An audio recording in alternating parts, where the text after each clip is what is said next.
So, I guess you want to get started, Dad? Yeah. I think we know what's going on, so let's do it. All right. I'm rolling, by the way. Okay. You always are. Yep. Secret. He always does this to me. Secret rolling. All right. Here's our intro.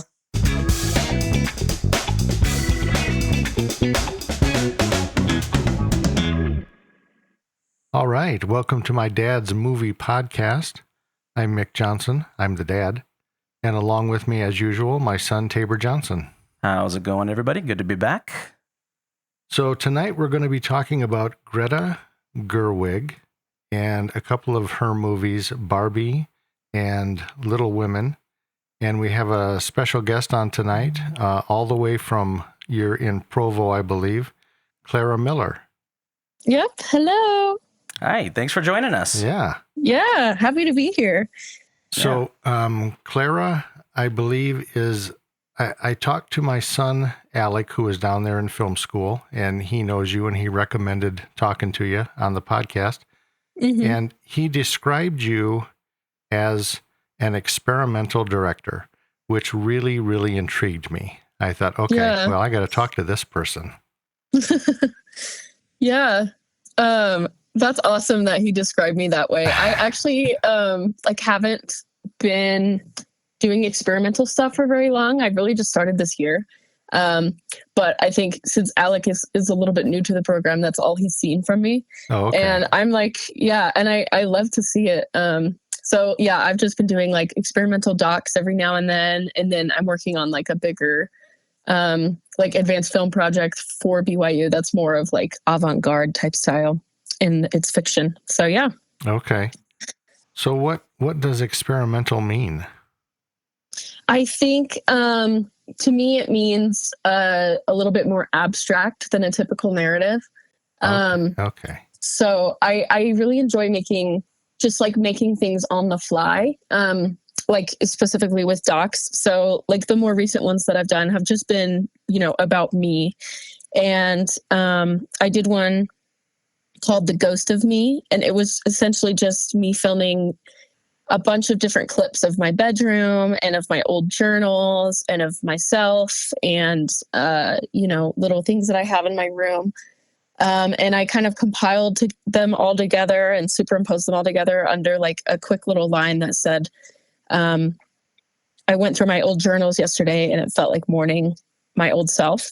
Oh. And so, and it was just that put to music. And, I feel like, what's cool about experimental film is it can reach a lot of people. Like people can interpret it a lot of different ways. And for me, it just felt like a cool form of self-expression, just kind of making something more abstract like that. Yeah. Okay. So is it a little less writing out a script and going by this, a script type thing, where experimental is more, you're just kind of on the fly creating some stuff?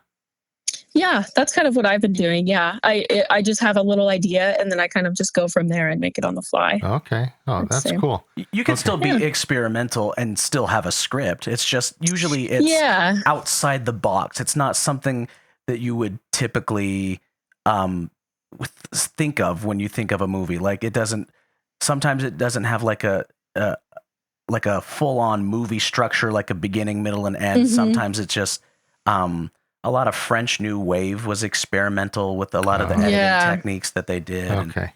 So I was envisioning something completely different when he was talking about experimental. I was thinking maybe you were in a lab and you were sending people, out to to find body parts, and you had like a brain in a jar and stuff. And well, I do that too. Okay. Well, then I was right on. Yeah, nice. Perfect. See, the thing is that could be an experimental film, but you could also make a standard, typical, structured narrative out of that same thing as well. So, right, exactly. You can have a movie about a guy digging up brains and putting them in jars, and it has a beginning, middle, and an end, and you have yourself, a feature film. Sure.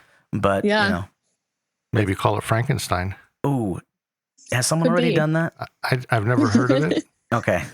All right. Yeah. Greta, we might be onto something here. Yeah. Hit her up. Um, so tell us a little bit about your love of film, where it all started. I'm kind of curious as to what got you into this. I'm gonna open up my beer real quick. There we go. Yeah. He's not drinking a beer. He says that every time. Yeah, and we have to cut it out every time. It's fun. Yeah. So I have been in the BYU film program for 3 years now. And I really got started because I've always been very much a creative, like even just as a kid, I've always had plenty of creative artistic hobbies and stuff. And I especially like got hooked onto theater when I was in high school. So I loved acting and like performing. And I started to notice that in film as well, like really paying attention to the way the films were made and the way like acting worked in films. And so I started researching film programs, like when it was time to kind of search for colleges in my senior year. And I knew I wanted to go to BYU. And so I looked at the old stuff that BYU students have made. They have like the old advanced film productions on their website. And I watched through like pretty much all of them. And I was just so intrigued by like what these students were making. And I was like, I really want to go here and do this. So I guess the rest is history. I applied to the film program and I got in, and I've had such a great time in it. I've learned so much stuff. And I've found a love for directing specifically, and also production design, because I really love that world building aspect of film. But yeah. Yeah, I think Alec also mentioned makeup artist. Oh yeah, that as well. Right yeah. I have a lot of respect for production designers because it's something that I have no passion for. I do not care for it. Mm-hmm. If I have to do production design for my own films, I am very lazy with it. And so people who have a passion for it, you gotta hold on to those people because, they're going to be very useful collaborators in the future. Yeah. So I'm glad that you have a passion for it because, not all of us do. Right. So yeah, no, I love doing it. It's great for me. It's like the people who are good cinematographers, but then you get them in the editing room and they absolutely can't stand it. Right. That's how I am with sound, I think. I really don't like doing anything with sound. Editing I've tried, but I know, yeah. That's for him though. I'm giving him more jobs. That's right. Yeah. It's really weird that he kind of has, attached himself to sound. I never expected him to be kind of, and it was almost kind of like out of necessity. Yeah. I was editing, I was coloring, and I needed somebody to do sound. So he just did research and taught himself how to do it. And that's so awesome. Did the sound because I suck at sound, which this podcast has been like, a miracle for me because now I get to, I get to work on sound all the time. We have sound. Yeah. We have sound on our podcast. Yeah. We're one of the few that does. Cool. It's pretty cool. Yeah. Yeah. It's like instant on lighting. Everyone will have it eventually. Right. Yeah. It's almost immediate. Yeah. So, but I am getting better with sound, but you're right. I don't have a passion for it. It bores me out of my mind, but Alec will sit outside for like an hour and a half with a microphone and just like recording like frogs talking to him and like that's so awesome. And he loves it. He loves collecting all these sounds and he's trying to put his own sound library together, and it's really cool. You should film Alec recording the sound of frogs talking to him. That would be an experimental. It seemed that'd be awesome. Very experimental. The camera guy following around the sound guy. Right. You never see that. Yeah. That actually sounds like that would be really cool. Yeah. Yeah. Yeah. Were you really into movies growing up? That's kind of where I came from, is that I watched movies all the time, and that's pretty much all I did. Yeah. I feel like I have kind of an interesting background with that because I grew up with really strict parents. So there was a lot of stuff I wasn't allowed to watch. But the stuff I did watch was like a lot of Disney and like animated stuff. And I really fell in love with that. And then like, I think like I as I got older, I started to find shows that I really liked. Like I was really into Stranger Things for a while. Yeah, we talked about that on the show.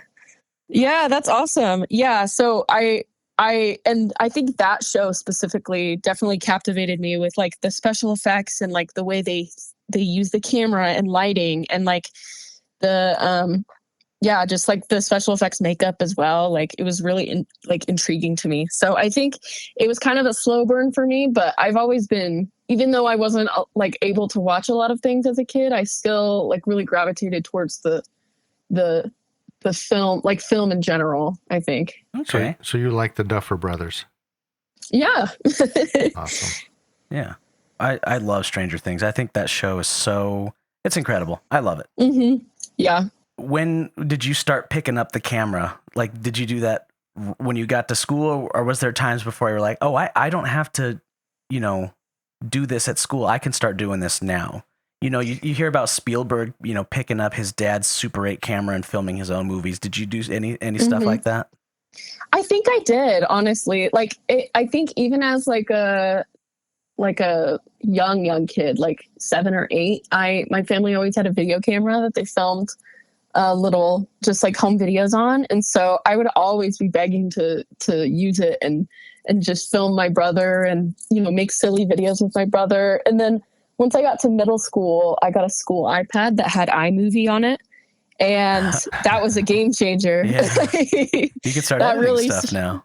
I know, yeah, that really launched my film career, if I do say so. That's really funny to hear, because I think just about every single director that we've talked about on this podcast, that has been a running theme of, as they were growing up, they got a hold of a camera, an 8mm camera or whatever, mm-hmm. and just started making movies.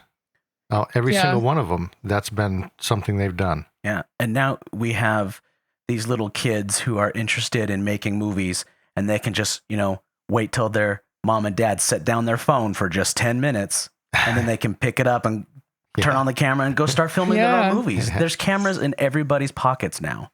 Yeah, totally. It's never been easier to start making movies.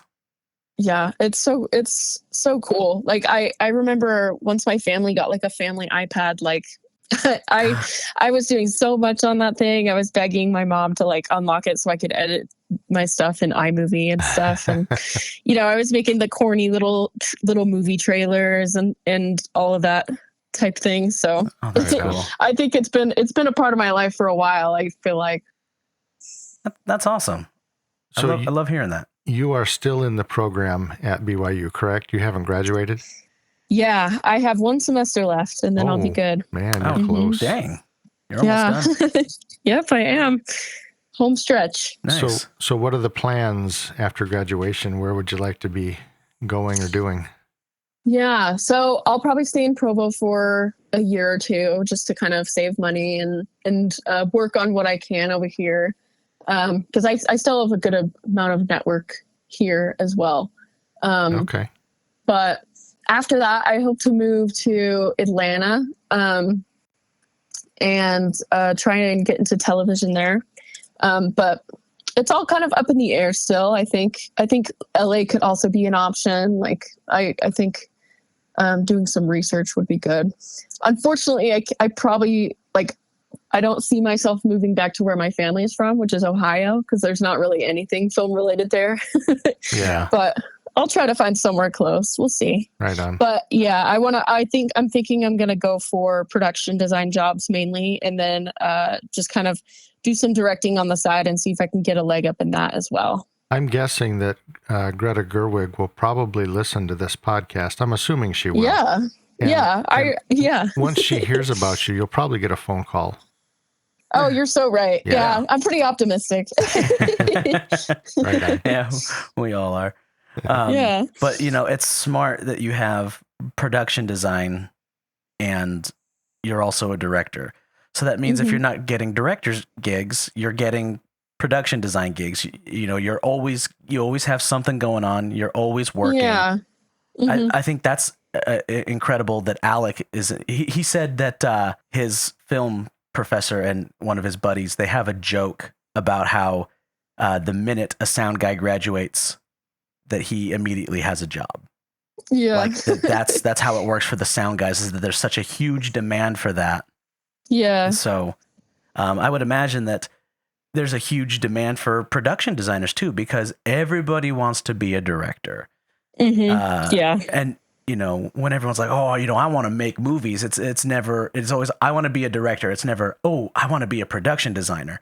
Right. So the fact that you have talent for this is going to really save you in the long run. And that you're also a director.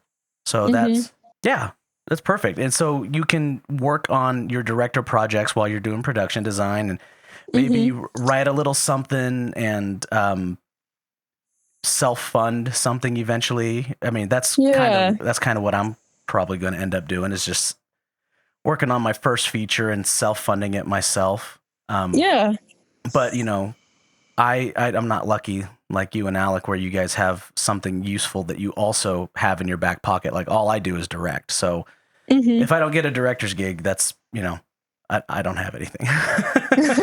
So craft services. Fair. Oh yeah. I'm very that's a good one. I'm going to fall back on craft services. Very good at craft services. Yeah. You could get into makeup artistry like me. Yeah, there you go. Yeah. What are some of the projects that you have done that you're most proud of? And what is something that you have in the works that you're currently working on? Yeah.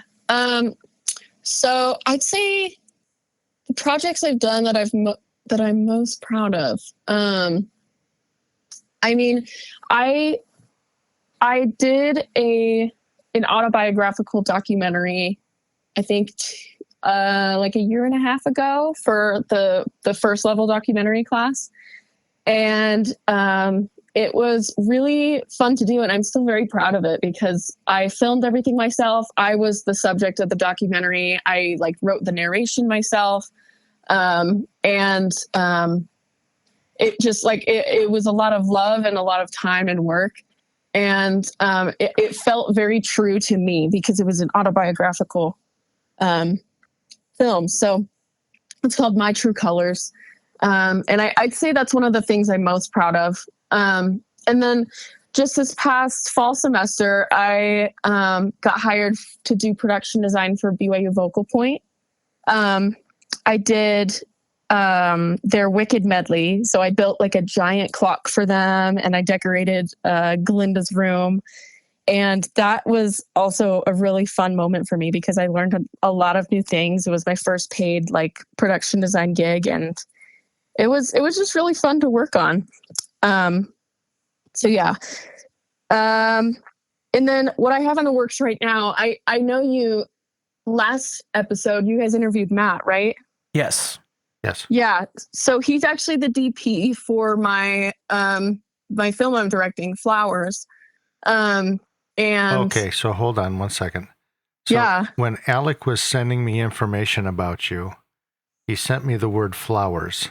Mm-hmm. And so now I understand what that means. now there's context. Yeah. It's the title of my film that I'm working on right now. It's one of the BYU indie funded projects. Oh, okay. And so it's kind of they have a new program right now, but it's kind of the AFPs, the capstone projects, but a little bit smaller in scale.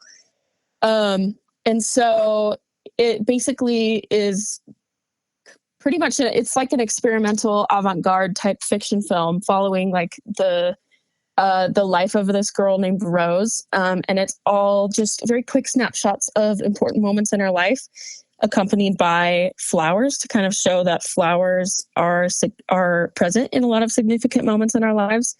And the whole thing is narrated by Mother Earth as if she's watching her through this cycle of life. So it's very poetic. And we're almost done. We're almost completely locked with everything for that. I think by the end of this week, it'll be done. So that's super exciting. That's mainly what I'm working on right now. That actually sounds like a really cool project. Thank you. Is that the one that Alec is working sound on? He is not. Okay. There's another capstone project that someone else is working on. I think that he's involved with. Yeah, I think he was doing something over this weekend, but I can't remember what it was. Okay. Yeah, I'm not sure, but he does a ton. Like he's always doing something, which I think is so cool. Yeah. Well, that's really cool. And this is funded by the school, correct? Yes, correct. And is it a feature or is it a short? It's a short. So total runtime is about 6 minutes. Okay. Cool deal. I think isn't that how the Napoleon Dynamite thing came about? Was something from the school? BYU? I think so. I think it was one of the school funded. Same type of thing? I think so. Huh. Yeah. That's so cool. Yeah, that would be awesome, wouldn't it? If you got something like that. So, do we want to talk about Greta Gerwig? Yeah. I would love to. So, Clara, if people want to see or listen to or get to know you a little bit better, where would they find some of your work or get to see some of your stuff? Where can they find you? Yeah. So I have a YouTube channel, but I don't update it very often.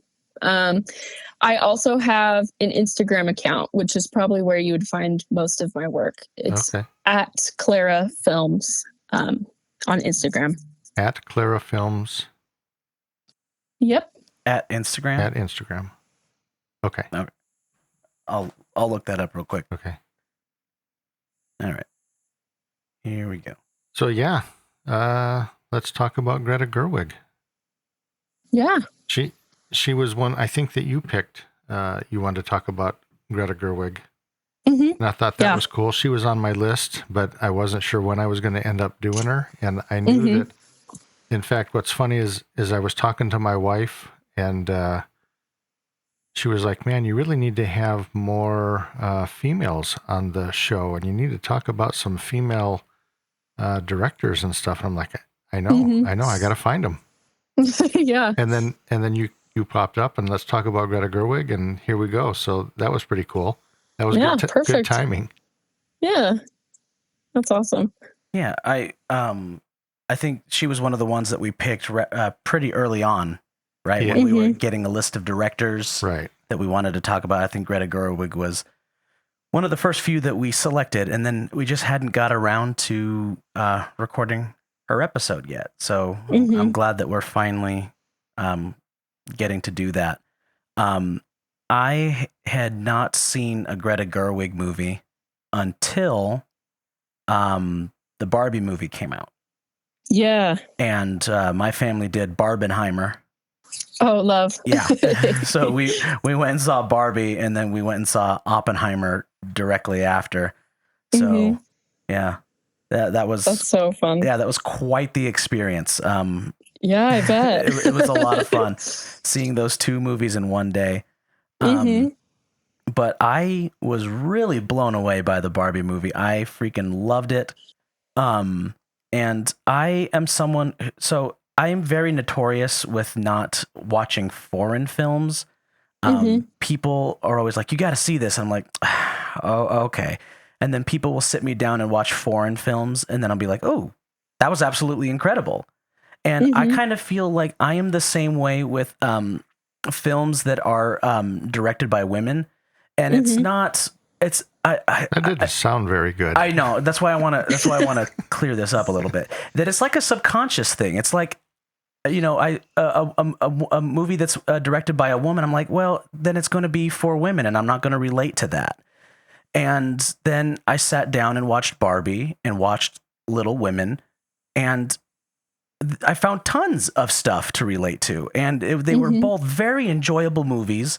And I really need to give more films a chance. I kind of feel like I'm in my little, you know, horror movie niche. you got to expand a little bit. I do. I really, really do. I have to start watching films by more, you know, women directors and more films by, you know, African American directors. That's why I'm really excited for Spike Lee, because I hear he's got some amazing stuff, and I just never sit down and watch them. Right. And so the same thing happened with Greta Gerwig, where I was just like, oh, she makes movies, but she doesn't make movies for someone like me.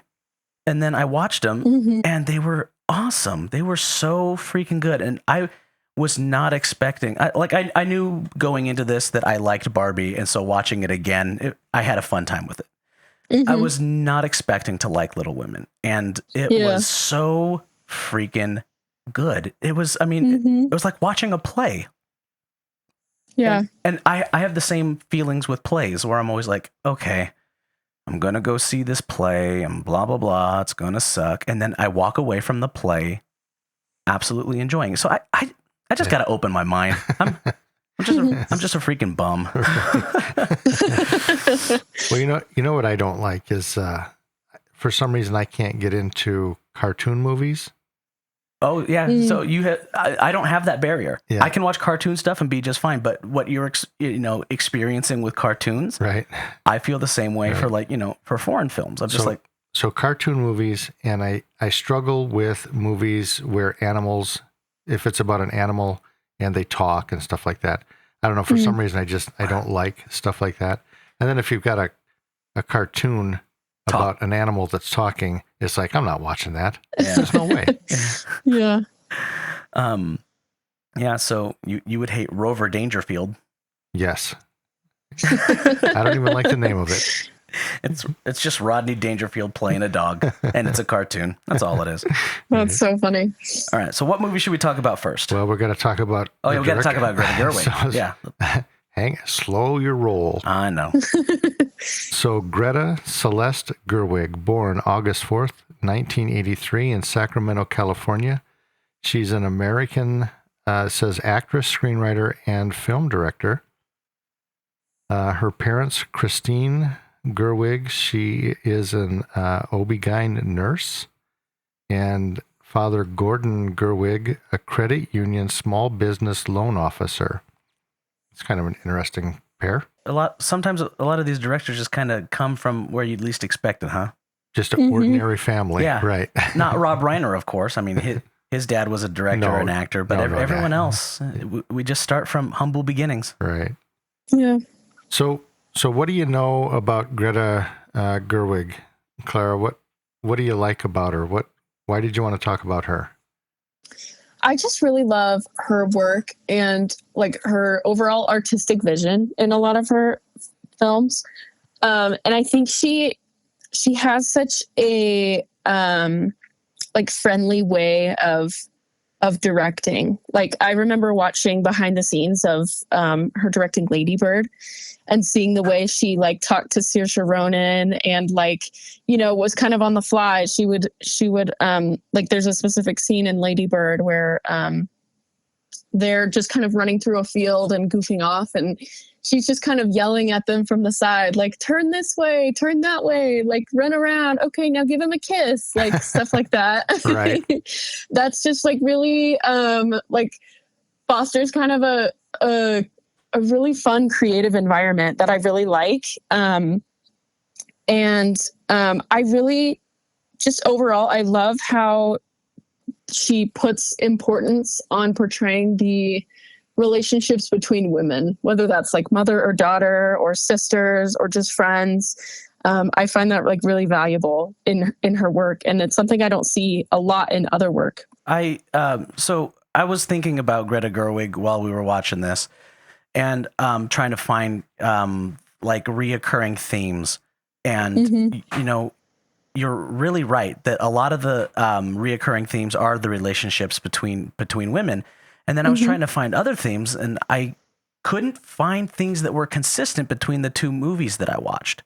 And I was like, she's kind of like Rob Reiner, where Rob Reiner can direct anything. He can direct a horror film. He can direct a drama. He can direct a comedy. But the thing is that he can bounce back and forth. Quentin Tarantino does Quentin Tarantino, and that's it. Right. Right. But Rob Reiner can go from doing Misery and then go to doing Princess Bride and Spinal Tap, which are three completely different movies. And, it's really funny is Barbie and Little Women are two, completely different movies, but just connected by, the main theme of, the relationship between women and friendships and family and stuff like that. Well, they're both very much about finding who you are, and kind of being true to yourself. And Yeah. What was your opinion when you first saw Barbie? I guess we'll talk about Barbie first. Or did you have more Greta Gerwig stuff you wanted to talk about? Well, yeah, I want to talk about Greta Gerwig a little bit as a director and things that we see about her. One of the things that I saw that I thought was kind of interesting was kind of her relationship with the actors and stuff. And it did sound like she kind of has a lot of fun on the set. But one of the things that I read was that she really likes the actors to almost improvise, what they're doing. She doesn't put everything down on the script, and this is exactly what has to take place.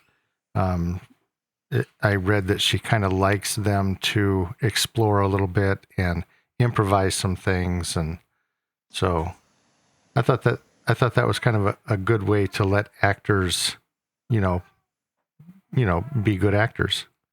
I did hear that is the exact opposite of what she did with Little Women. That Little Women had a very strict script because it was dialogue that was taken from the book, and she didn't want the dialogue to deviate from what was written in the book. But other than that, yeah, I can see. Yeah, to a certain degree, but actually going through Little Women and reading about it, there were some points where she let people improvise. Really? Timothée Chalamet improvised a few things. Oh, okay. Yeah, and that's the way it was. Yeah. Oh, cool. That's cool. Interesting. I really liked Timothée Chalamet in Little Women. He's flip of a coin for me. I'll tell you what. Yeah. When I first heard about Timothée Chalamet, I thought, oh, probably just a punk, just another punk coming up. And the stuff that I've seen him in, I absolutely ended up loving Timothée Chalamet and everything that I've seen him in. I watched him in Dune a while back, and because Nicholas kind of got me interested in it. Yeah. And I thought, man, he did a really good job. And then I didn't even know that he was in Little Women. And with Little Women, it was kind of funny because my wife and we sat and watched it together, and I had never seen the original Little Women. And so I didn't really know a whole lot about what the story was about. So my wife was kind of, as the movie was going on, she was explaining, the sisters and explaining kind of what was taking place and stuff like that. So that was really helpful for me, because one of the things that I found, although I absolutely loved Little Women because it was very emotional, and when I'm watching movies, if there's a lot of emotion in it for me, it kind of drives me to keep watching the movie. But it seemed like, for me, not knowing the story very well, it was hard for me to follow the timeline sometimes. I wasn't sure when we were looking at present and when we were looking at the past and stuff like that, because she used the exact same actresses for both, whether they were older or younger, they were the same. And so sometimes I got a little bit lost in what was going on, and so my wife would kind of have to talk me through what we were looking at. Yeah, I had a little bit of that too at first, but eventually I found the rhythm, and I was like, okay, now I'm able to tell which one, is the 7 years earlier and which one is the current, the present day. It took me a while, but I got it. Yeah, I think that's kind of where I was at when I first watched it as well. But it's because I hadn't seen the original one before also. But like by the second time I watched it, I was like, oh, I understand. Well, the other thing that was a little bit helpful for that one was I noticed that it seemed like the present stuff, colors were a little more muted. Yeah. And it was it seemed a little gloomier. Yeah.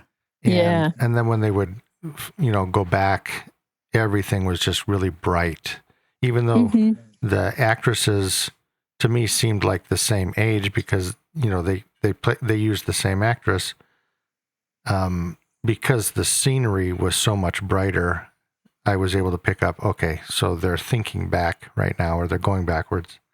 Mm-hmm. Yeah. Yeah. That's a very, it's something that I don't think you would have noticed consciously had we not started a podcast about movies. I think you would have just like, oh, I can kind of feel the difference. But, now that we're sitting here and we're learning how to analyze films and study films, you picked up on exactly why those two different time eras felt different. And that's pretty cool. Yeah. Yeah. Well, I didn't know anything until I started this podcast. So yeah, this is where life begins for you, right? right. Yeah. My kids, what in the world? Yeah. So, what else you got? Let's see. Didn't go to film school. She graduated from Barnhart College with a degree in English and philosophy. And originally says she wanted to be a playwright, but turned to acting when she wasn't admitted into playwriting. Huh. Interesting. Yeah. I kind of knew that she had done a little bit of acting, but I don't know. I'm trying to remember what I might have seen her in, because I think I've seen at least one or two things. Yeah, I didn't put down anything that she's actually acted in, so I'm not sure what movies she's been in. But I know she's in Frances Ha. I don't know if you've seen that though. I don't think I've seen that. I have not. And the thing is that I knew she was an actor, but I don't ever think of her as an actor. I only think of her as a director, So it's kind of funny. She was in Isle of the Dogs, which I have not seen because that's Wes Anderson. So she's done a couple things that I am aware of. I just have not seen them. Says she learned everything she could about filmmaking on set observations as an actress and a writer. So that's where she kind of started getting into filmmaking. Oh, and she was in House of the Devil, that was directed by my good buddy Ty West. That's why I know the name. I probably looked up that movie. Yeah, because I love Ty West. Yeah, we'll get to him. We'll get to him. but yeah, so yeah, I really haven't seen much of her acting stuff, but I am very definitely interested in continuing down the Greta Gerwig rabbit hole and watching all of her director stuff. I kind of want to watch Lady Bird now.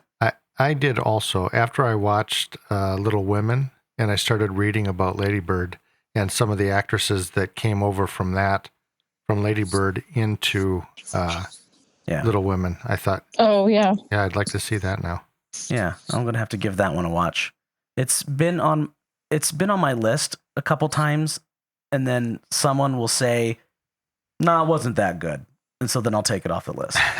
And then someone will be like, "No, it's actually really freaking good," and then I'll put it back on the list. It just keeps going back and forth on my watch list. Don't listen to people. I know. I just need to do it and figure it out for myself. Well, you have my recommendation. I think it's a really fantastic movie. Wonderful.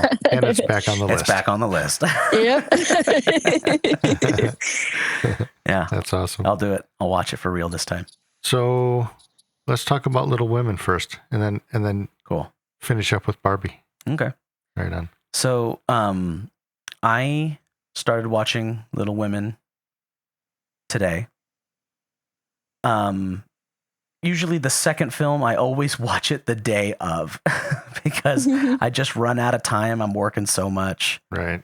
Well, that keeps it fresh in your mind for the podcast also. Yeah, and I decided to watch that one right before the podcast because I'd already seen Barbie. And so just, brushing up on Barbie real quick was super easy to do. Yeah. But I wanted a little more focus on Little Women. The first thing I notice is that it feels like a Charles Dickens story. It has because that feel, it's that right? same time era. Everyone's dressed in top hats and giant dresses, and it takes place during the Civil War, correct? Yes, the father is actually serving in the Civil War. Okay. Yeah. Father played by Bob Odenkirk, which I thought was so cool. I Yeah. love Bob Odenkirk. I love seeing him and stuff. Better Call Saul. In fact, one of the things I had read about on the set, there's a dinner scene that they have with him, and they talked about how the whole time, to keep everything kind of light and fun while they were in the dinner scene, he would sit around telling dirty jokes. Yeah, that's great. Yeah, I love him because he started off as a comedian before he started branching off into this. So now we have him in Better Call Saul, which is, he's funny, but he's got a lot of serious moments in it. And Right. he's in those 2 Nobody movies. Yes. I've seen, which he plays like a freaking action star in those. I've seen Nobody, the first one. Yeah. I haven't seen the second one. I don't think it's out just yet. I think it's like a couple weeks away from, is it? from Okay. theaters. Yeah. That's why I haven't seen it then. Yeah. Yeah. I haven't seen the first one, so I'll have to put that on my list. Oh, it's awesome. I'll have to watch Lady Bird first, and then I'll watch Nobody. And when I look at Bob Odenkirk as an action figure, I don't see it when I'm looking at him, but then when he's doing it, it's like, yeah, of course, he's really good at this. Natural. Another actor who was in this movie who I always freaking love seeing is Chris Cooper. Yes, Chris Cooper. Chris Cooper Mr. Lawrence. Yes, he's perfect in everything he does. And it's really funny is he always looks like this grumpy old man, and then you end up just loving him in every movie he's in. Like, there's going to be a movie of him one day where it's just this grumpy old man who just finds a kitten in a gutter, and he just raises this kitten to be a full-grown cat, and it's going to win Oscars, and he's going to get critical acclaim because that's just his character, just this grumpy-looking old man who's got a heart of gold. It's called Chris Cooper and the Cat. Yeah, Chris Cooper and the Cat. And my favorite scene from him is when he's sitting on that staircase listening to her play piano. Oh, yeah. Oh, man, I loved that. It was so nice. There was so much about that movie, so much emotion that just kind of pushed you along. The thing with him and sitting on those stairs and stuff, we had found out that he had lost his daughter. Yeah. And that was kind of his driving force behind wanting this girl to come to the house and play the piano and stuff. I can't even imagine, the pain that he was in from that. And so getting this young girl in the home, playing the piano like his daughter did and stuff. And sitting on those stairs, just listening to that and kind of thinking about, So there was a lot of really, really good, thought out emotional scenes that just kind of, it just sucked you into it. So yeah. Mm-hmm. Yeah, I think, Greta Gerwig did a good job of just kind of letting people feel emotion on the set. Because you have to be able to feel the emotion as an actor in order for that to come through, the film and be able to, for us to be able to, translate that and be able to pick up on that. So I think she did a really good job with that, letting people just feel. Right. Yeah. So this was 19th century Massachusetts. Fathers away serving in the Civil War. It's the women of the March family. Their last name is March. Marmee, who's the mom, and her 4 daughters, Meg, Jo, Beth, and Amy, are left to fend for themselves while the dad is away. The actress who played Jo, I don't want to say she was the main actress, but she seemed to kind of be along the main actress lines. Yeah.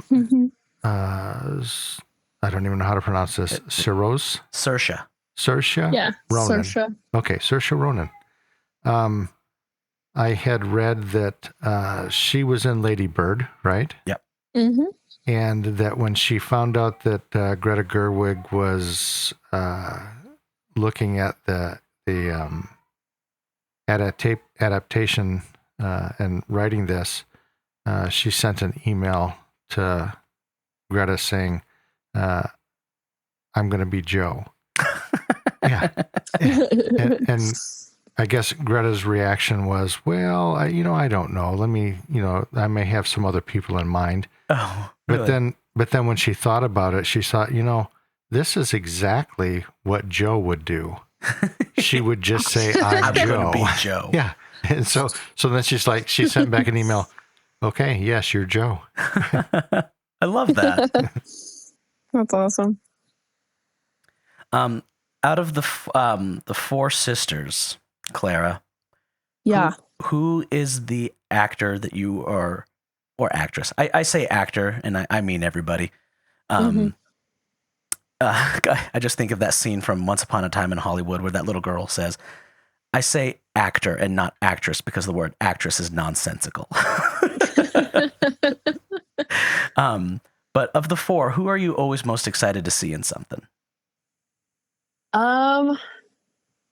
Honestly, I think Florence Pugh. I was going to say the same thing. I love seeing Florence Pugh in anything that she's in. Yeah, she's just so versatile, and she's so talented as well. Like I love Saoirse Ronan, but I feel like I've seen more things with Florence Pugh in it. Yeah, I think she's kind of having like a hot streak right now. Didn't she? Yeah. Didn't she? Yeah, she was in Thunderbolts. She did a scary one, I think. Yes, Midsummer or Midsommar, depending on who you're talking to. Yeah. We're going to end up talking about that one. I've already got it scheduled. Ooh, yeah. I love that movie. That movie's That's fun. That's a good movie. It's so freaking good. Yeah. Yeah. Florence Pugh, I didn't know anything about her, and I don't know if might have been last year. I can't remember, but Alex sent some pictures where he went to a Halloween party and he was dressed up as Florence Pugh. Yeah. With the flower ring on his head and stuff. And I've got pictures of him. Yeah, he was dressed as the May Queen. Yeah, I had no idea. I had no idea what he was dressed up as or what this was about. It's just my son is dressed up with flowers on his head and freaking film nerds, dude. We do weird stuff. That's so awesome. Yeah. I need to be her for Halloween one of these days. Yeah. Dressed up as Amy March. Yeah. Get yourself a big fluffy dress and yeah, that'd be so fun. Yeah. I think she was one of my. I love Joe, because you're right. Joe is kind of the lead of the whole thing. Mm-hmm. So I really like Joe, and I think Joe is an allegory. Well, not an allegory, but like an analog for both. What was the author's name of the book? Louisa May Alcott, I think. Yes. Yeah. I think she's an analog for Louisa May Alcott as well as Greta Gerwig. This woman who wants to be an artist, who wants to write, who wants to, really express themselves and doesn't kind of want to fit in the box that society has already pre-built for them. And so I think that's why that character is so rich, because it is Louisa May Alcott on the page. And I think that's why Greta Gerwig gravitates towards that, because she is a writer, she is a director, she is an artist, and she wants to, doesn't want to be boxed in. Nobody wants to be boxed in, but it kind of feels like women definitely are boxed in a lot more, and they are kind of forced to fit into these roles that have been predetermined for them. And, well, especially back then, we were looking at women that just absolutely had no choices. You either married money, you married somebody to take care of you and had money so that you could have things, or you had nothing. You were pretty much destitute, because women couldn't make a living. They couldn't get jobs. They couldn't own property. They could, you know what I mean? And, it's not like that nowadays, but even nowadays, if you really think about it or look at, even in society right now, women still are not treated the same as men are a lot of times. But back then there was a in the movie, the Florence Pugh, Amy March, I can't remember who she was talking to. Might have been Timothée Chalamet, about marriage and why she had to get married, and she laid it out right there. This is why I have to be married. You don't understand it because you have choices, you have options, and I don't. This is my only option. Yeah.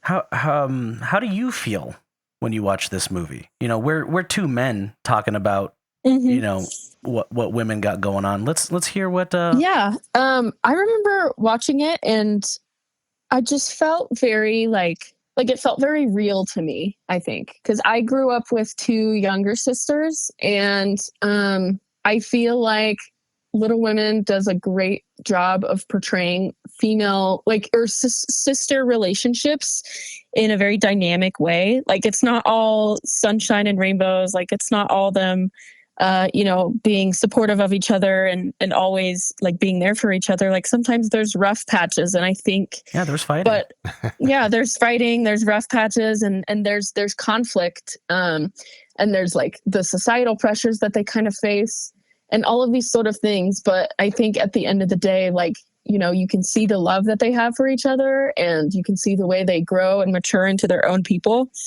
And for me, watching that, it feels very real, because I feel like I relate to that kind of sister relationship dynamic, especially to Jo, because I'm an oldest sister, and so like, even though I'm in a much better time where I have much more opportunities for work and my own career and stuff, it's sometimes a lot of pressure to like be kind of like the blueprint for your family, or like the first person to go out. And so I feel like I relate to Jo in a lot of that, and also like just the way she feels about her sisters. And I think just overall, like, Little Women really is important to me because it portrays women in such a well-rounded way, like, and kind of focuses on their relationship rather than just the boxes they're put in by society. Like, you can really, really feel how everyone, like you said, so you said the emotion is like really good, and I agree with that. Like, I can really feel the emotions. I can really connect with the characters really well. And each of the sisters have their own like struggles and their own personality. And I think it's really well done in a way that kind of portrays them as like a really really well-rounded characters, which I absolutely love. Right. Yeah, and they all feel like real people, don't they? Mm-hmm. They don't, They don't feel like characters. They feel like you're watching somebody's life. They're really We're watching a documentary. Yeah. Yeah, exactly. They just all, it feels so natural. Like, they all have their flaws and they all have their strengths, and they're all different as well. And like, that in and of itself just makes it feel so much more real. Right. So I want to talk about the Jo character for just a second, but before I do that, you're talking about sisters and the dynamic of sisters, and sometimes they get along and sometimes they don't. And one of the funniest scenes for me, I laughed so hard, and it wasn't even that funny, but the dynamic of the scene was all the sisters ended up in Chris Cooper's, his house, in his living room. I think Florence Pugh had hurt her hand and she was in there, and then all the sisters showed up, and it was like, while they were all there and they were getting ready to leave and stuff, and as they're leaving the house, it was like I was watching a little tiny tornado going through the living room and exiting out the door, and then here's Chris Cooper and Timothée Chalamet, and then there was another actor there. The three men are standing there, and there's no more noise, and they're just kind of standing there looking at each other. And it's like, this house usually is just quiet and solemn and nothing going on, right? Yeah. And here are this little pack of girls going through here like a little tornado. It's like, it was so funny to me. I noticed that a lot in this movie, where there was a whole bunch of noise, and then the girls would leave, and then it lingered on quiet for a Yeah, it was little bit. quiet. They did it quite a few times in this movie, and I didn't even really think about. I just heard the quiet, and I didn't realize when you mentioned that all the girls were there and they would leave. Then I realized, oh, that's why the quiet's there, is because they're gone. Right. And yeah, they're all so vibrant and have just so much energy, and that's kind of like a sibling thing, Yeah. Oh yeah. When you get all of us together. Yeah, when you guys all come home from school or whatever's going on, and everybody comes back to the house for something. Yeah. That's when things start getting kind of loud and exciting, and there's just so much going on, and I have to kind of go to a corner somewhere and try to recoup myself. And but yeah, when the kids come around, that's when things get really dynamic. Yeah. Right. Otherwise, when everybody's gone, it's like, okay, well, things are quiet. We walk through the house, we talk to each other, we watch TV. Mom and I, we do our thing, and but it's just not so chaotic, Yeah, I'll say it again. They're just all so real. They were very real people, and I think that's one of my favorite things about it, is I enjoyed them so. And it's the exact opposite from Barbie, because everything in Barbie feels so fake. And it's not, that's not an insult. It's designed to feel that way, because that's the whole point, is that, Barbie's this fake thing. Well, that was Barbie Land. Yeah, exactly. Right. But I mean, you do see some of that realness when Barbie's in the real world, Right. When she's sitting on that park bench with that little lady, like that is one of the realest moments in the entire movie. Love that. I love that scene. That scene is so wonderful. I love it so much. But yeah. So Joe March, kind of being one of the mainish type characters that we kind of follow along. I found it really interesting while I was watching her. I kind of was feeling a little bit like, so she wanted to be very, very independent in a male-driven world, and she didn't want to have to rely on people. She didn't want to have to rely on a husband. She wanted to do her thing, make her own way, which I thought was absolutely wonderful. But there were a few times where, like one of the sisters, I think it was Emma Watson, she was talking about getting married, and Joe was like, no, don't get married. Stay with me. I'll make money for us. We'll be together forever, type of thing. Yeah. And there were several instances where I noticed that it was almost this really selfish type of way of thinking of don't go be happy, or don't go live your life, or don't leave me. Yeah. Right. And then kind of towards the end of the show, Joe has kind of turned down Timothée Chalamet.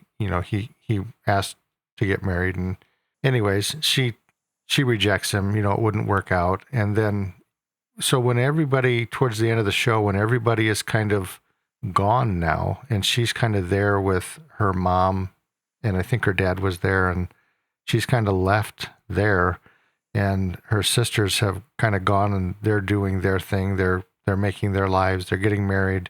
They're finding love. And then all of a sudden, Joe is like, boy, I wonder if I made a mistake. Maybe I should have really thought about the getting married to Timothée Chalamet, or Laurie. His name was Laurie. Yeah. And so I found it interesting that, she's talking to the mom about that she turned him down and stuff, and that maybe she made a mistake. And she hears that Laurie's going to come back. He's been in France, and he's going to come back. And she's telling the mom, maybe he'll come back and he'll propose again. I think I'll accept him, and I'm going to write him a letter and I'm going to tell him, what a mistake I made and stuff. And she's kind of got it in her head that he's in the same spot she's in life, where he hasn't progressed and that he hasn't found other people and that he hasn't done any type of living. He's still just thinking about marrying her. And so kind of through the whole thing, I saw this kind of selfish way of thinking about people and relationships. And, does that make sense to you? Yeah. Yeah. Yeah.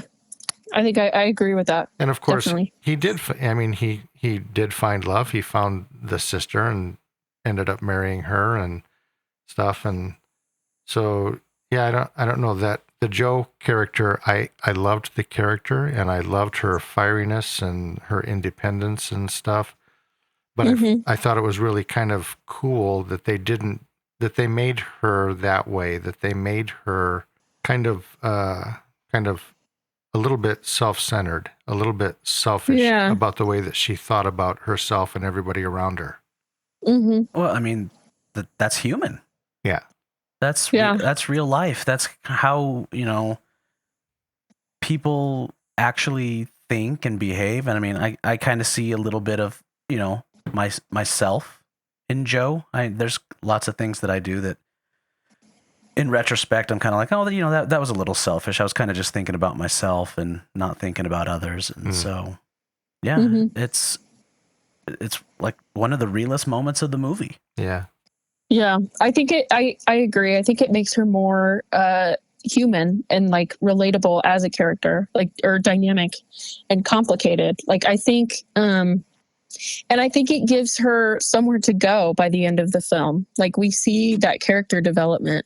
She doesn't stay the same. She really like learns, things about herself throughout this whole movie. And I think that's one of the driving forces of the whole movie. And it's what keeps us engaged. Yeah, absolutely.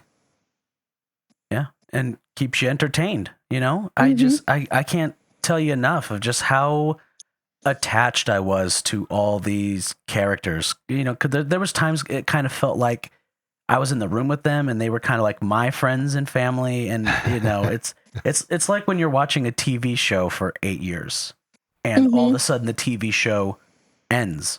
Oh, and then you're sad. Yeah. Because all your friends are gone, your friends went home and you might not see them again. Right. Yeah. Now what do I think it's cool, like having characters like that, because I think it just really makes us feel like we can really change and grow. And it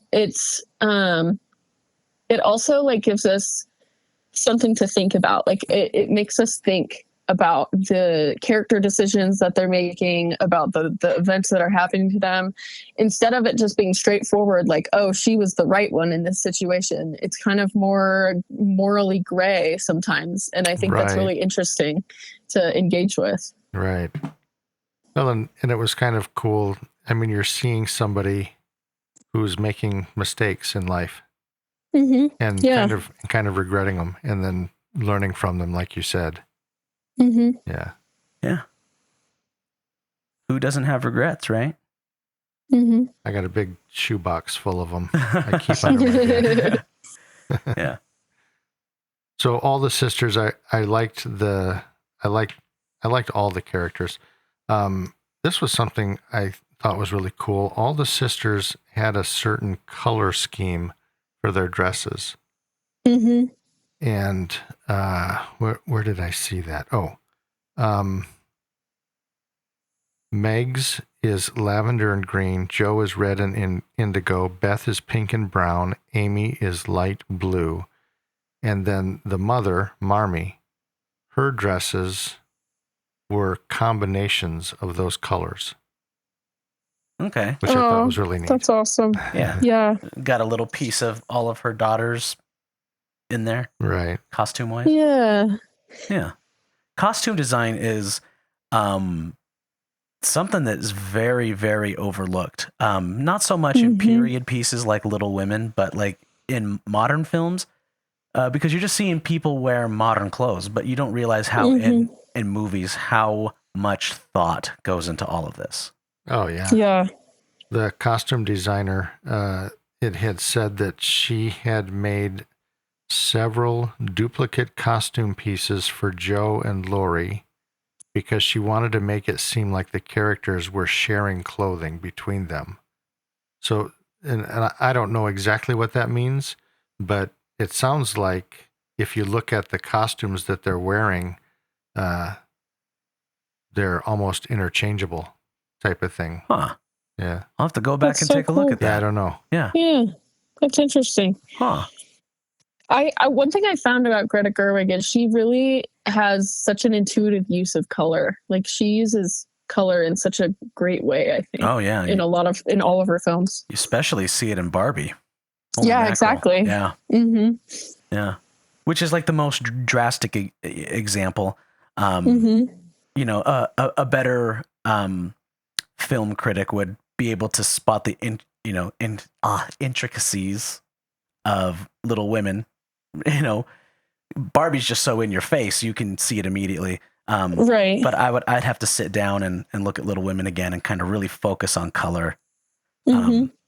You know, that's kind of what it takes for me sometimes is I have to sit down and watch a movie several times and be like, okay, this time I'm focusing on color. And this time I'm focusing on camera movement. And this time I'm focusing on sound design, you know? Mm-hmm. Well, my wife, she absolutely loves period pieces. And while we were watching it, I was thinking, man, how tough would this be to create? Because you have to be accurate, you know, to some degree. And by tough, do you mean expensive? Tough and expensive probably go hand in hand, yes. Yeah. Because you're creating homes that, you know, looked that time. Mm-hmm. You've got horses and carriages and everybody's dressed certain ways. Streets have to look certain ways. It's just like, man, you have to go back in time. That's why they create this. Yeah, they tell film students never to write period pieces for their first films because it's just so hard to do. Right. Yeah. Yeah. I mean, for Bigfoot Falls, the decade I got was 1980s, and I didn't even make that thing look 1980s at all. I mean, it's just so hard to do. It was 1980s woods. Yeah, exactly. So you don't have to change a whole lot. Yeah, the forest looked the same in 1980. Yeah. So, do we have any more notes on Little Women? Little Women? Yeah. Let me see. Hold on one second. Oh, Timothée Chalamet, the improvised part of it. When he proposes to Joe, that scene, I guess he improvised a lot of it. Okay. Yeah. And they went with it. Timothée Chalamet. I don't know. I think I already said that I liked him. Yeah. I just absolutely loved this. I loved his character. Yeah. Yeah. Yeah, I love him in this movie. Yeah, I thought he was perfectly cast. Yeah. Mm-hmm. I don't always agree with casting Timothée Chalamet and things. Like, I haven't seen Dune yet, so I can't tell you. Yeah. But when I heard that he was in Dune, I was like, I don't know. Because I hear they have Austin Butler as the bad guy, right? Yeah, Austin Butler's the bad guy. See, and I felt the same way, but he did such a fantastic job. He's a good actor. See, I would have cast Austin Butler as the lead. But, you know, I don't work in Hollywood, so I don't make all the, all the big brain moves. So. Here, your opinion goes right here. There. Scratch it on that little piece of paper. That's as far as it's going to go. So, yeah, Timothée Chalamet was great. Chris Cooper, Saoirse Ronan, and Florence Pugh. Those are my 4 favorites. Yeah, Meryl Streep. Mm-hmm. Yeah, Meryl Streep. I liked her. Yeah. Now, have you seen Osage County? I've seen that one scene from Osage County. I think we watch it every time the family gets together. We throw that up on the TV. Yeah, that one scene over and over. The dinner scene. Yeah. They were in Osage County together. Meryl Streep was the mom, and Chris Cooper was the dad. Yeah, that's what. Or not that he was the brother-in-law. The brother-in-law, yeah. Yeah, I remember him in that too. Yeah, I loved him in that. Same character. Exactly, just less beard. Right. He hadn't grown the beard out yet, but it's the same guy. Same guy. He's got his little gutter cat taking care of it. Yeah. Right. Yeah. So, we're going to talk about Barbie? Yeah. You got anything else for Little Women, Clara? Anything else you want to talk about on that one? I don't think so. I think we pretty much covered it. Nice. All right. So let's move on to Barbie. How many times did you see Barbie in theaters? I think maybe 2. I think I went with 2 separate friend groups. Okay. But I really enjoyed it. It's one of my favorite movies. Oh, good. I love that. What's your favorite movie of all time, now that we're talking about it? Yeah, favorite movie of all time. Oh, that's so tough. Honestly, I just updated my Letterboxd for my top 4. If you say The Last Samurai, you're probably my best friend. I fear it's not. But I would probably say 8th grade. The Bo Burnham one. Okay. Yeah. That one, I remember watching it and it just like changed my brain chemistry. Really? I think it's specifically because of the age I am, like the way middle school girl is portrayed in that movie is exactly how I was as a middle schooler in the exact time period. So I think it just really resonated with me, but I think it's a fantastic movie. That's A24, honorable mention, right? La La Land. Yeah. I have not seen La La Land yet, but Damien Chazelle is on our list. Mm-hmm. Yep. What was I going to say? I love A24 movies. Anything they put out. I do too. I'm a huge fan. And I've shown my dad a couple things, but mostly more of the mainstream stuff. Right. Because A24 can get freaking weird. It can, which I love. Yeah. I love weird movies that they make. Yeah. I mean, based off of what you're telling us about, yourself as a director, mm-hmm. I feel like your style of directing would feel more at home at A24 than it probably would at Warner Brothers, Oh yeah, I think so too. Yeah. Yeah.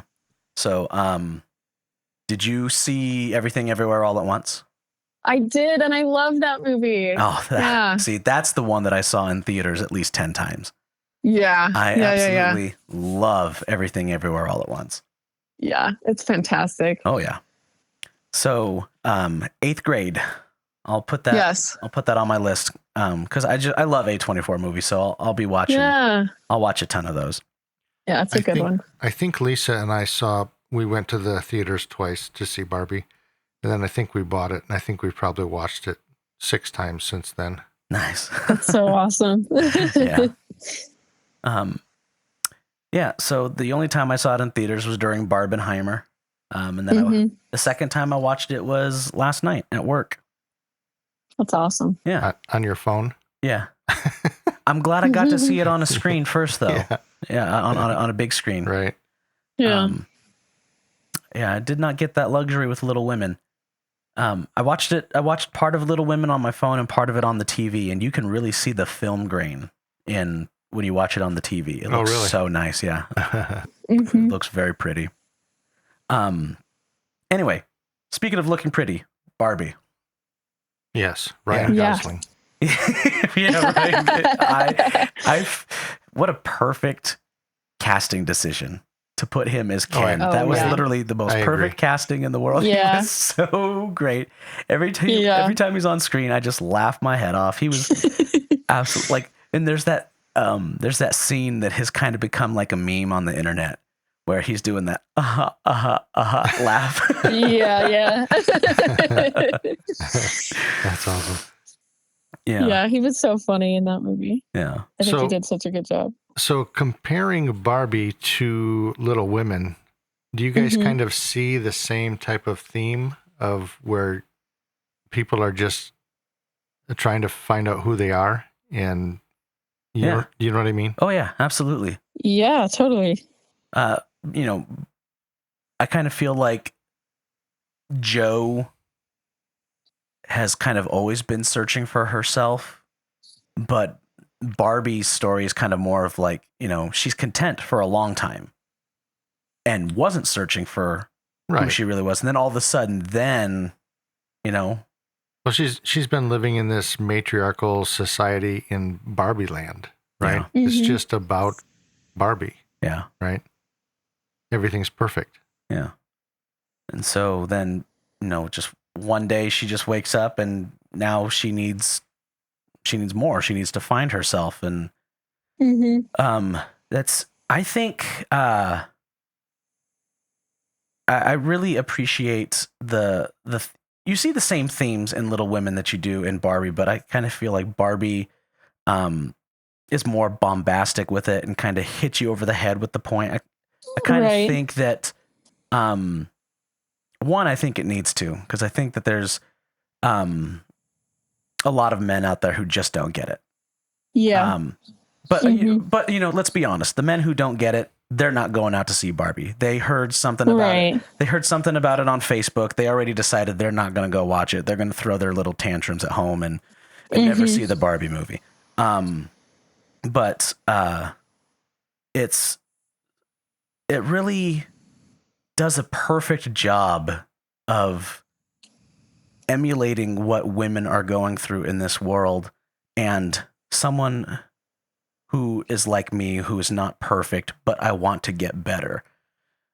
I see these things and I'm like, I cannot believe that it's actually like this, because I live in my own, male world, and I have my, my male problems and all that stuff.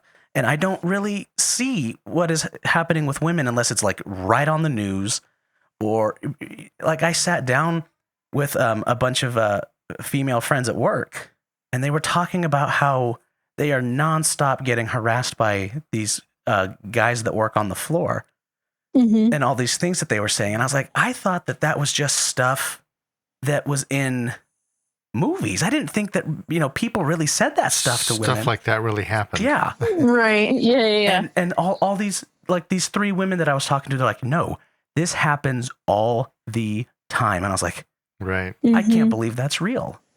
Well, the same thing with like racism. In our little world, racism is gone. It was eradicated. But the reality is, it's just as strong as ever. We're not. Yeah. We're not in it. It doesn't affect us. Yeah. But yeah, there's racism going on all the time. Yeah. Yeah. Yeah. So seeing Barbie, in a nice, funny, beautiful, colorful way, making this really hard-hitting point, I think it was the best way to do it. You know? Yeah. I loved that it wasn't just about Barbie and being Barbie. I thought it was kind of funny that all the Barbies, they were all named Barbie, and they were all different characters. They weren't just the same Barbie. But then it makes you say, well, who's Barbie? What is Barbie? Right? And so Margot Robbie as what was she called? Stereotypical Barbie. Yeah, stereotypical Barbie. When she's really starting to think about, well, what does that even mean? I'm Barbie. What am I? Who am I? Yeah. What am I about? But I liked that Ryan Gosling, was kind of going through the same thing. He had no idea who he was or what he was about, or he was Ken as long as he was associated with Barbie. Yeah. If he was to be separated from Barbie, then what the heck am I? Yeah. And the existential crisis that Ken is going through when he goes to the real world and sees how he's treated here versus how he's treated in the real world. It's kind of like, I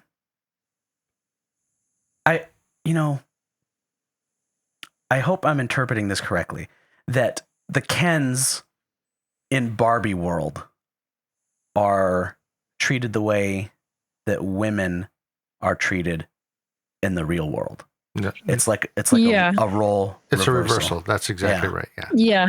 Yeah, So that's what I interpreted as well. yeah. And so I think Ken, and showing Ken feeling the way he does and feeling insignificant, I think that is kind of like to show men, like, look how it looks if this was you, Right. you know? Mm-hmm. Like, put yourself in Ken's shoes. Because right now, in the real world, men are the Barbies and women are the Kens. Right. So Mm-hmm. in the Barbie world, it's flipped.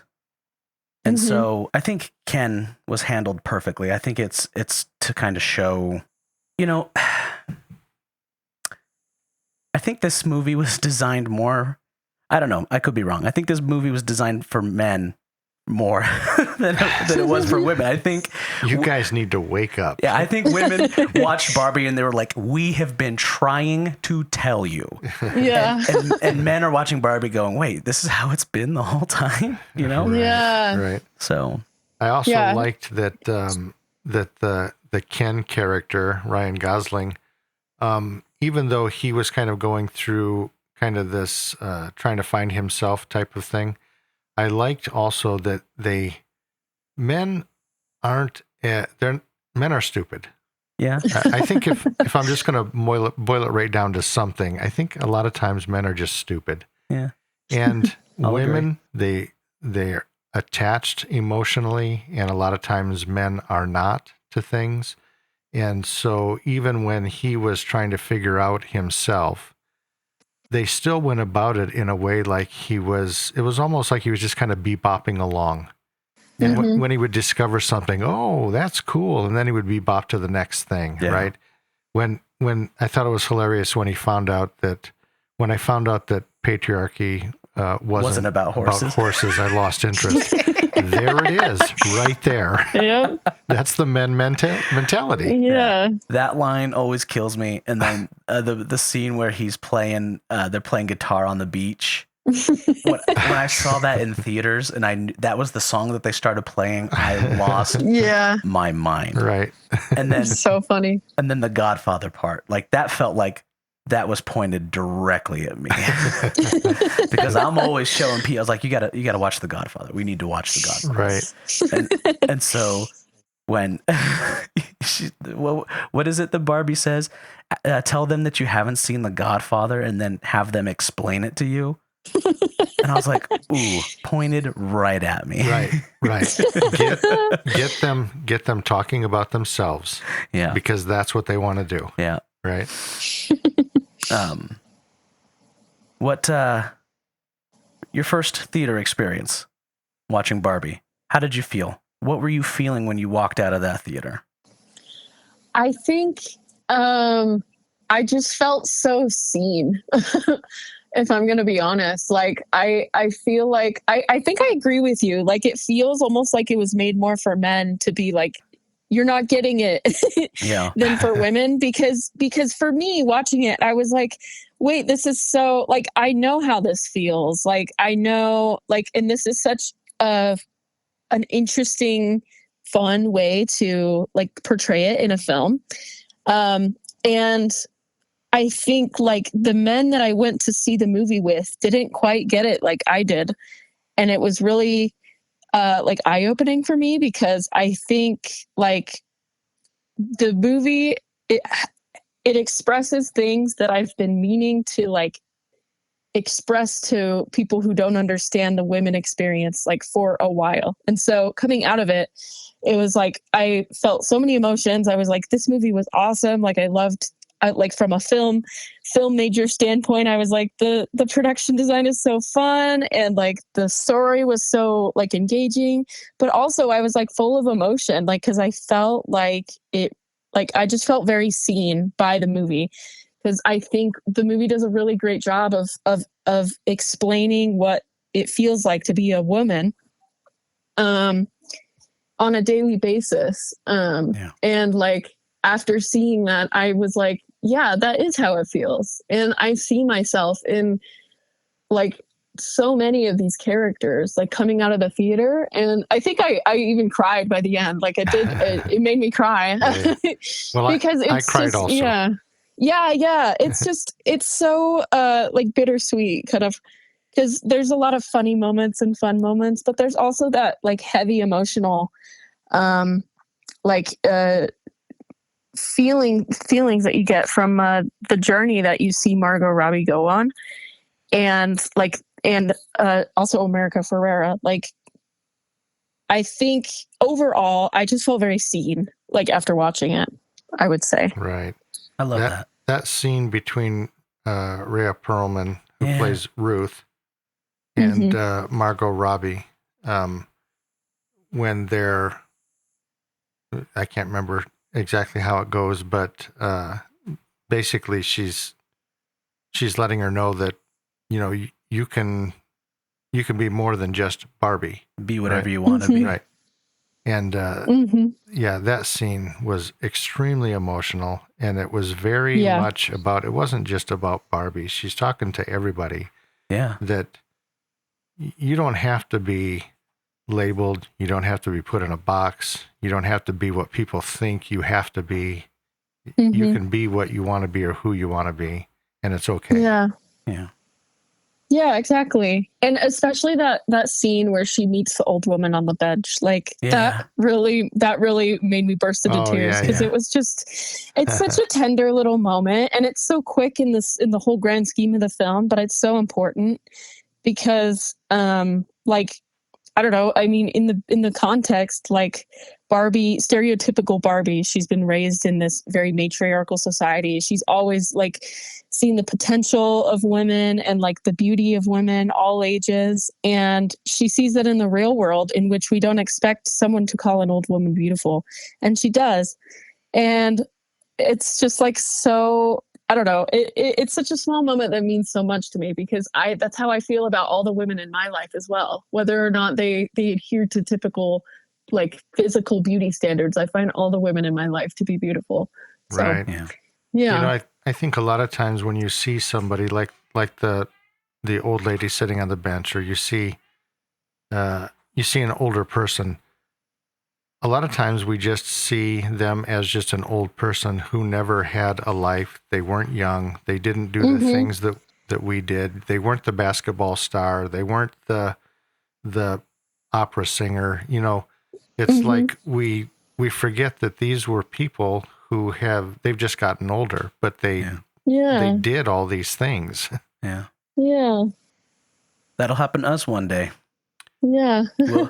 We'll be the old guys on the bench. People will be like, yeah, that guy's done nothing. Not me.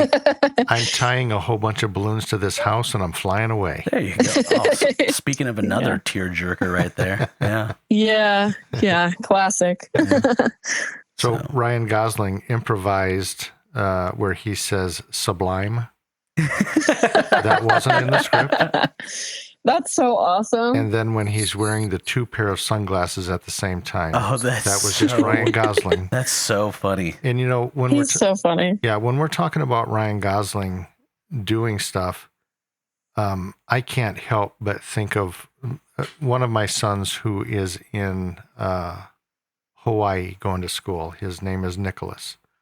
And he is a Ryan Gosling character. He has that type of, you know, I'm going to try stuff. I'm going to do things, and I'm going to see what happens. When he hears this episode, that is going to gas him up for the next week. Right. He actually, in one of his music classes where they have to put on some sort of, they have to sing a song in front of their group like once a week. And he ended up doing I'm Just Ken. And and they recorded it. And the really cool thing was, instead of Nicholas just getting up and singing I'm Just Ken like everybody else would have done, he decided to get a whole bunch of the other guys in the class to secretly become a part of the song, so that when he's singing I'm Just Ken, about halfway through, he yells, "Kens, assemble," and then all these guys come out of the audience dressed as Kens, and nobody knew what was going on. And the audience went nuts. Yeah. That's great. So it was it was a performance. It wasn't just a song. It was a performance. And I think that's probably Ryan Gosling. I see him he's going to perform. Performer. Yeah. Right. Yeah, for sure. He's in La La Land, so you have that to look forward to. Yeah. Yeah. You talking about Nicholas? No, Ryan Gosling.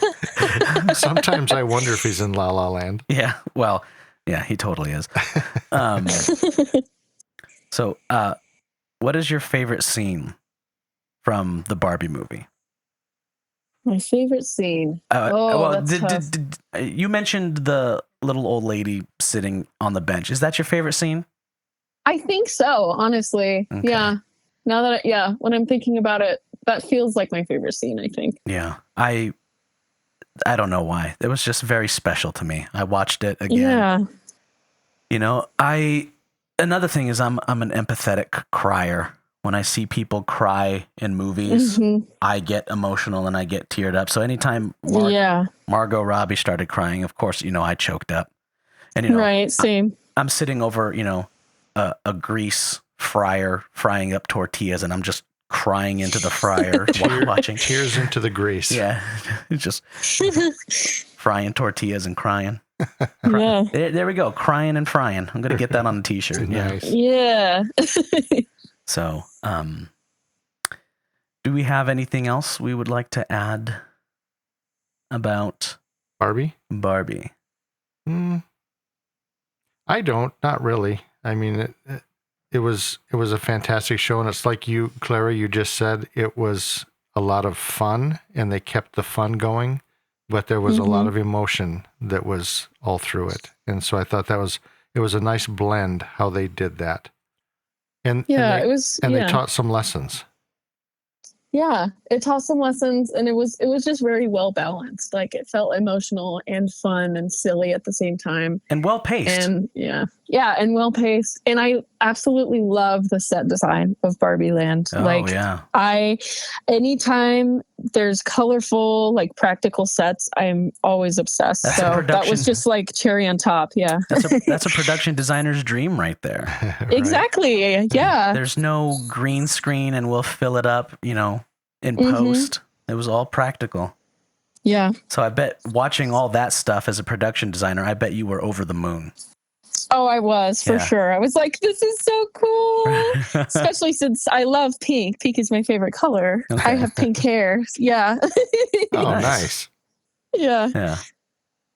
So, do we want to rate these movies? Yeah, let's rate them. Okay, so we really don't have a rating scale. It's all over the place. What was the last one? How many, on a scale of 1 minute to 10 minutes, we'd hang out in Roger Rabbit's basement, something like that? Yeah. So what rating scale? So what if we did? What was that little flower hat that Pugh wore? Florence Pugh. Yeah, Florence Pugh. Flower hat. I don't know. In I don't remember the flower hat. Somerset. Midsummer. Midsummer. Yeah. Oh yeah, Midsummer. Yeah, Midsummer. Her little flower crown. Right. So So how many petals? How many flowers would you put in there? Are on your hat for each show? Yeah. So you have a crown. Okay. You have a crown on your head, and you can put up to 10 flowers on this May Queen crown. How many flowers would you put on the crown for Little Women? For Little Women, I think I would do probably an 8. Like, it's not my favorite movie of all time, but I really don't find I don't have many critiques of it. Like, it's a pretty fantastic movie. Right on. I agree with that. I think I'd put 8 flowers in my May Queen crown. Yeah. For Little Women. Okay. How many? I'm doing 8.5 flowers. I almost went 8.5. Yeah, I cut a flower in half and stuck it on there just for. Oh, okay. Perfect. Because I loved the period piece stuff, the way that they designed it, and the dynamics of the characters and the story. I thought was fantastic. And you loved Chalamet. Yeah, I loved Chalamet. Have you seen that? No. Her name is it's a comedian named Nikki Glazer. Oh, I know her. Yeah, she's talking about Chalamet. She's like, your name sounds like something that Adam Sandler would shout at the top of his lungs. And so they were at some award show and they saw Adam Sandler and they gave him the microphone. You got to say it. And he goes, Shalom. So now anytime Adam Sandler sees him, he does that voice. Does he? Yeah. That's so funny. Nice. All right. How many flowers go in the crown for Barbie, Clara? For Barbie, I'm just gonna go 10. Honestly, Ooh. I may have some personal bias in the game, but I Yeah. love that movie. Yeah. Yeah. I'm going to go 9. It's a pretty solid freaking movie. Yeah. I'd probably drop 10 also. Yeah. Yeah. I think for what it taught Yeah. and the direction that it went. Yeah. Yeah. Mm-hmm. Yeah. I'd throw 10 in there. Awesome. Yeah. Yeah. Greta Gerwig swinging in strong. I forgot to mention future project. I had read that she's going to do Narnia in 2026. Oh, no way. Yeah. That's pretty cool. I'm excited for That'll that. be interesting. Blow the dust off of Narnia. Right. Yeah. They kind of abandoned that series. I know. I think, what was it? Voyage of the Dawn Treader, I think, Was flopped. the last one they did. Yeah, and it flopped pretty bad, so they Yeah. stopped, I think. I don't think I even watched that one. I think I watched the first and second one. Yeah. And then, Yeah. And then I was out. The problem is that if you have a predetermined franchise and it stops being popular, you're Right. left holding the bill. You only did 3 books and you got, 4 more books to do. You're in trouble. If you're doing a Terminator movie, everyone gets bored of Terminator, you just stop. You don't have to go any further. Right. You didn't leave any Terminator books out, Right. unpublished. Yeah. So anyway, Clara, thank you so much for joining us. Yes. Yeah. This was awesome having you on. Yeah, of course. I had so much fun. Yeah. This was awesome. What is a message you would like to leave for other female filmmakers out there who are trying to find their place in this extremely male-dominated industry? What is a message that you would like to shout out to them that they can hear? Yeah, I would just say, above all, stand up for yourself.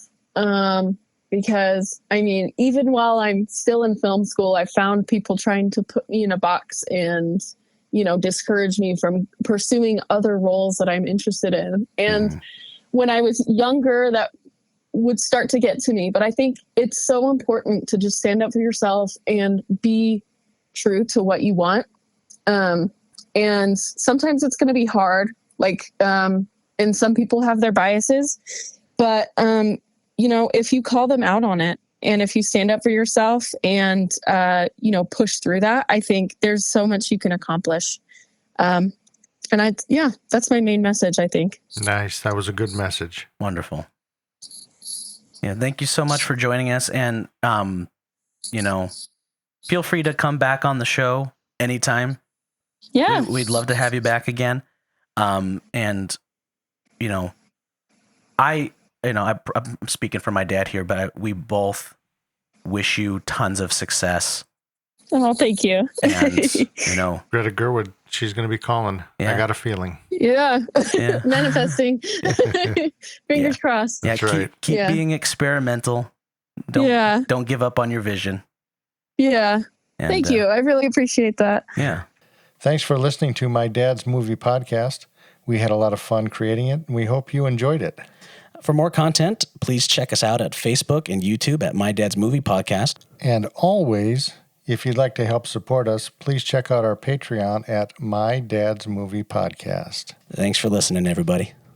All right. Well, we ready to Do the out thing. Yeah, we're closing now. All right, Push here we the go. button. Oh, hold on. Here we go. There we go.